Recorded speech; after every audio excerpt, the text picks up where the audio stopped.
మహేందర్ అన్న గారితో మాట్లాడొచ్చా అన్న? యా మాట్లాడండి, ఉన్నారు, వింటున్నారు. అన్న నమస్తే అన్న. మహేందర్ అన్న నమస్కారం అన్న. అది ఇందాక మీరు ఒకటి అన్నారు అన్న, అదే సెకండ్ ఇయర్ వాళ్ళకు పాస్ అయిన వాళ్ళు ఫస్ట్ ఇయర్ లో ఫెయిల్ అయినప్పుడు చూపించినారు. అవును అవునన్న, అది చాలా మందికి జరిగింది, కాదనట్లేము. కాకపోతే మీరు ప్రభుత్వం అనేది వ్యతిరేకించడం కరెక్ట్ కాదు కదా అన్న. అది ఇంటర్ బోర్డు లో కొంతమందికి తప్పు జరిగింది, అధికారులు వాళ్ళు తప్పు. కాకపోతే మీరు అన్న మీ పేరన్నా, మీ పేరు ప్రశాంత్ అన్న. ప్రశాంత్ అన్న, ప్రభుత్వం అంటే ఎవరన్నా? ప్రభుత్వం అంటే ప్రజల మనమే. ప్రభుత్వం అంటే నేను ప్రభుత్వం అంటే ఆడ ఇంకోటి కేసీఆర్ ఇంకోరో కాదు. ప్రభుత్వం అంటే మనమే. ఇప్పుడు మన అందరు నడిపిస్తుంది ప్రభుత్వమే. కాబట్టి ఈ వ్యవస్థను సెట్ చేసింది ఎవరు అంటే ప్రభుత్వమే. అశోక్ గారిని సెట్ చేసింది ఎవరంటే ప్రభుత్వమే. అక్కడ గ్లోబల్ అయిన సంస్థని ఇన్వాల్వ్మెంట్ చేసింది ప్రభుత్వమే. కాబట్టి అంటే మనం ఏంటంటే ఒకరిని నిందించడం కరెక్ట్ కాదు. ఈ వేదికగా ఇంతమంది విద్యార్థుల జీవితాలను ఆలోచిస్తున్నాం కాబట్టి ఈ విధంగా చాలా మంది చాలా రకాలుగా రాజకీయాల గురించి వేరే ఏదో చేస్తారు. కానీ విద్యార్థి పరిషత్ ఎప్పుడే కానీ విద్యార్థుల గురించి, ఏబీవీపీ ఎప్పుడే కానీ విద్యార్థుల గురించి ఆలోచిస్తుంది. కాబట్టి ఏంటంటే ఈడ గవర్నమెంట్ తొందరగా డిసిషన్ తీసుకోవాలని మా ఒపీనియన్. దీన్ని ఏదో విధంగా దాన్ని ప్రొలాంగ్ చేసుకుంటూ పోవడం ఎందుకంటే అతి తొందరలో పిల్లలు సెకండ్ ఇయర్కి వెళ్ళాలి, అతి తొందరలో పిల్లలు ఎంసెట్ రాయాలి.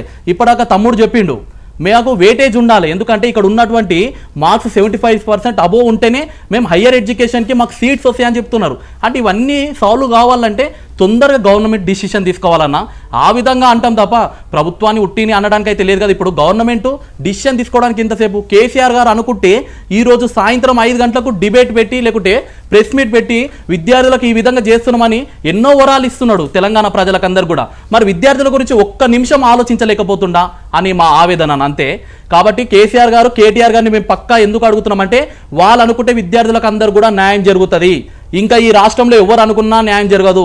ఏబీవీపీ ఎన్ని ధర్నాలు చేసినా ఏం చేసినా కానీ వాళ్ళు చూస్తున్నారు, అరెస్ట్ చేస్తున్నారు, వదిలేస్తున్నారు తప్ప ఈ యొక్క విద్యార్థులకు న్యాయం చేయాలంటే కేసీఆర్ గారు కేటీఆర్ గారు ఒక చైర్ మీదకి కూర్చొని వాళ్ళు ఒక మంచి డిసిషన్ తీసుకోవాలి, మంచి వాతావరణం క్రియేట్ చేయాలి. ఈ బంగారు తెలంగాణ రావాలంటే విద్యార్థులందరూ కూడా నాణ్యమైనటువంటి విద్య చదవాలి.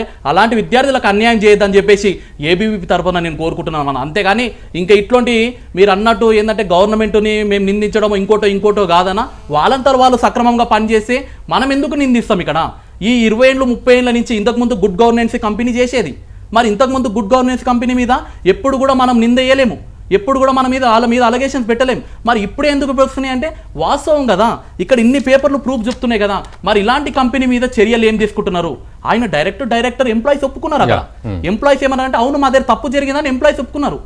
అదెందుకు ఐఏఎస్ ఆఫీసర్ అయినటువంటి అశోక్ గారు ఒప్పుకున్నారు. మా దగ్గర తప్పు జరిగింది, మాలో ఉన్నటువంటి గొడవలే దీనికి కారణం అని చెప్పి ఆయన బహిరంగంగా ఒప్పుకున్నారు. మంత్రి గారు కూడా చెప్పినారు నేను ఒక కమిటీ వేసిన.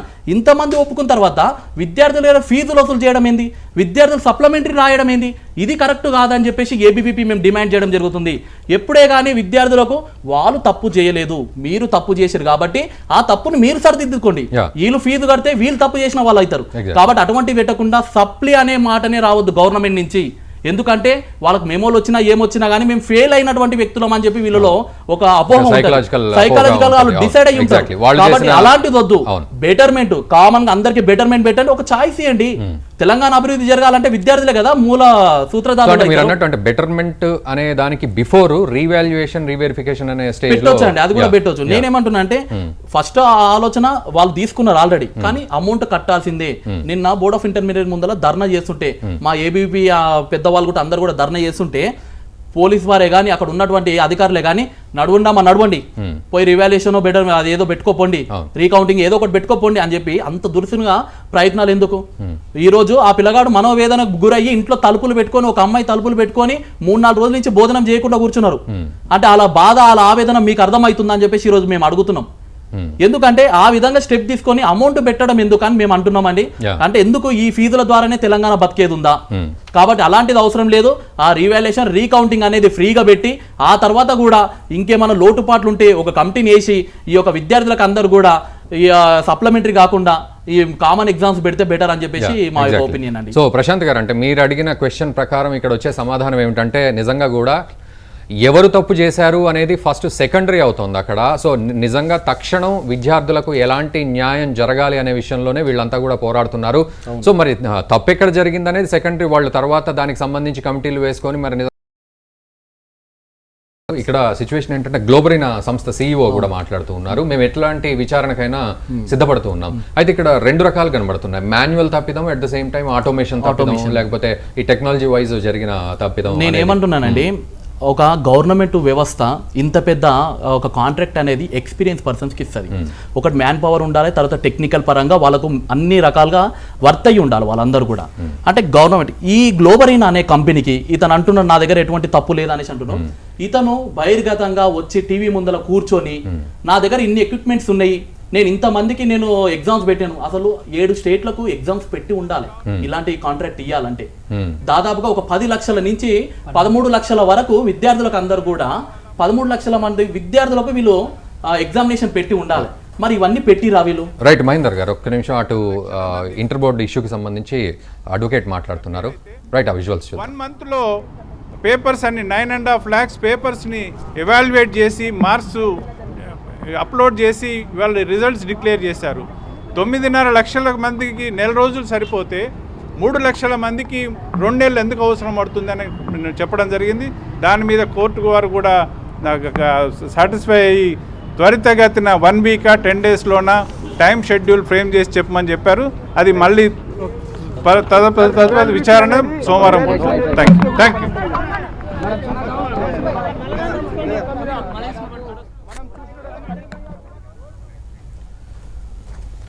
రైట్, ఇటు బాలల హక్కుల సంఘం దాఖలు చేసిన పిటిషన్పై, అటు లంచ్ మోషన్ పిటిషన్పై కూడా ధర్మాసనం విచారించినట్లుగా తెలుస్తోంది. దానికి సంబంధించి తిరిగి మళ్ళీ వాయిదా పడ్డట్లు కూడా తెలుస్తోంది విచారణ. సో ఓవరాల్గా అంటే మహేందర్ గారు ఇక్కడ ఫైనల్లీ ఒకటి చెప్పండి. సో నిజంగా విద్యార్థుల్ని చూస్తుంటే అటు తల్లిదండ్రులు కూడా ఆవేదన చెందుతున్నారు, ఇంతమంది విద్యార్థులు బాధపడుతున్నారు. నిజంగా మరి తెలంగాణ బంగారు తెలంగాణ అనే పరిస్థితి మనం ఆలోచిస్తున్నప్పుడు అటు మనకు చాలా నిరుద్యోగం పేరుకుపోతుంది అనే పరిస్థితి ఇక్కడ కనబడుతుంది. ఆఖరికి విద్యార్థుల పరిస్థితి కూడా ఈ రకంగా మారింది. సో పూర్తిగా అంటే వారన్నట్టు ఇక్కడ తప్పెవరిది అనే విషయాన్ని పక్కన పెడితే మరి నిజంగా గవర్నమెంట్ బాధ్యత కూడా ఏ విధంగా ఉండాలి, మరి వీళ్ళకి తక్షణ న్యాయం జరిగే విధంగా వాళ్ళు ఏ రకంగా స్టెప్ తీసుకోవాలి, ఏమేం పాయింట్స్ మీరు చెప్తున్నారు? సో ఒకటి ఫ్రీ రీవాల్యుయేషన్ అనేది ఒకటి చెప్తున్నారు, వీలైతే ఎక్స్టెండ్ చేయాలి డేట్ కూడా అని ఒక మాట మాట్లాడాలి. సో ఇంకా ఏమేం పాయింట్స్ ఉన్నాయి వాళ్ళకి సూచించేది? మేము ఒకటి ఏమంటున్నామండి, గతంలో ఇప్పుడు జరిగిపోయింది. ఇప్పుడే వారు చెప్పారు న్యాయస్థానం కూడా టేకప్ చేసింది 10 రోజుల.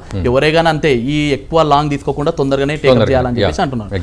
మేమేమంటున్నామంటే ఇంతకుముందు చెప్పినట్టు ఈ రీవాల్యుయేషన్ అనేది తీసుకోవాలి. ఇప్పుడు మీరు అన్నారు నిరుద్యోగం అన్నారు, తర్వాత ఇంకోటి ఏంటంటే ఈ వ్యవస్థ తెలంగాణ మొత్తంలో కూడా అన్ని వ్యవస్థలు కరెక్టే ఉన్నాయి నాకు తెలిసినంత వరకు, మీకు తెలిసినంత. ఒక విద్యా వ్యవస్థ ఒకటే స్టార్టింగ్ నుంచి ఎండింగ్ వరకు అన్ని కూడా అట్టడుగు వెళ్ళిపోయినటువంటి విషయం అందరూ కూడా ఒప్పుకోవాల్సిందే.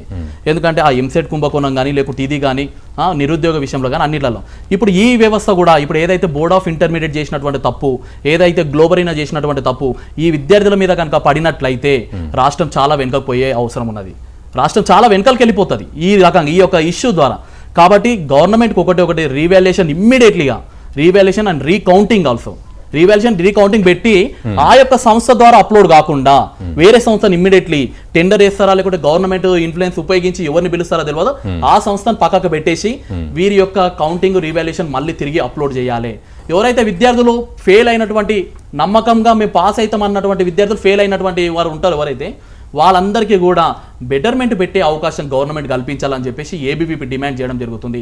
ముఖ్యంగా దీన్ని చేయడానికన్నా ముందు ఎవరైతే ఈ తప్పుదోలు చేసినారో ఐఏఎస్ ఆఫీసర్ అయినటువంటి అశోక్ గారు, అదేవిధంగా గ్లోబరీనాకు సంబంధించినటువంటి రాజు గారిని తక్షణమే వీళ్ళని కస్టడీలోకి తీసుకొని వీళ్ళని లోపల పెట్టిన తర్వాతనే ఈ యొక్క విచారణ అదేవిధంగా ఈ యొక్క స్టెప్స్ అనేది తీసుకోవాలి. ఎందుకంటే వీళ్ళని ముందల పెట్టి ఇదే కార్యక్రమం చేయించుంటే మేము చేసిందే కరెక్ట్ అని చెప్పే ప్రమాదం ఉంటుంది. కాబట్టి గవర్నమెంట్కి మేము ఒకటి తెలియజేస్తున్నాము, కేసీఆర్ గారికి ఒకటి తెలియజేస్తున్నాము, అక్కడ ఉన్నటువంటి ఎవరైతే ఈ తప్పుకు ముఖ్య కారణాలైనటువంటి 2 వ్యక్తులని పక్కకు పెట్టి ఈ యొక్క విద్యార్థులకు న్యాయం జరిగే విధంగా ముందుకు పోవాలని చెప్పేసి మేము డిమాండ్ చేయడం జరుగుతుంది. Right, thank you very much Mahender garu, and thank you very much Trishul and Bhanuprakash and Sai Kumar Reddy. So మీరు నిజంగా ఆవేదన చెందొద్దు, ఖచ్చితంగా